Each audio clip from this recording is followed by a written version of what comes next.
Until you experience hardships like abuse, bullying, failures, disappointment, your mind is closed and unexposed. Hello and welcome to Richer Readers. I'm Pulkita and I'll be discussing chapter 5 of the book You Can't Hurt Me. This chapter particularly highlights the determination and the drive which David had for becoming a SEAL. He was ready to surpass any challenge which is thrown at him to realize his dream. The dive was 2 days after, and David sustained a knee injury, and this time he has also suffered pneumonia.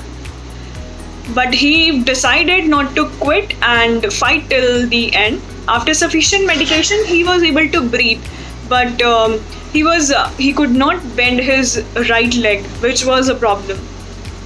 And the dive was uncomfortable for him because his instructor had bruised ego against him. So he challenged him to dive 3 knots in one breath. With utmost difficulty, he completed a task and proved himself to be decent enough waterman to belong to the SEAL navies.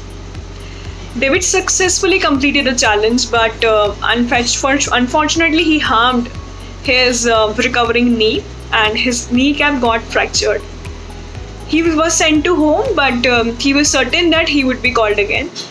He was proud of the fact that he did not give up, and on the way to home, he kept thinking that if he was sure to join the SEAL and go through the same difficult situations again. He knew that it was his last chance to become SEAL, because if he was injured again, then he would not be allowed to go back and his dream would come to end.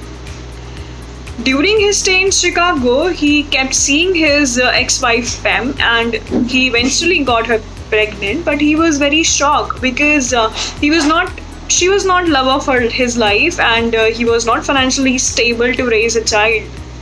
After going through a lot, he learned how to hold himself. And this time the SEALs training was more intense, and even they were tested strictly without providing any food and liquid. The adversity struck one of the members died during the training. The author grieved over his death, but at the same time, he was relieved to have survived hell this week. The author remained, he married to Pam and they moved to San Diego to start their own family. But he was not happy at heart. David finally graduated after clearing 3 difficult phases of training and became 36th African American BUD's graduate in Navy SEAL history. This brings us to the end of the video. Thank you.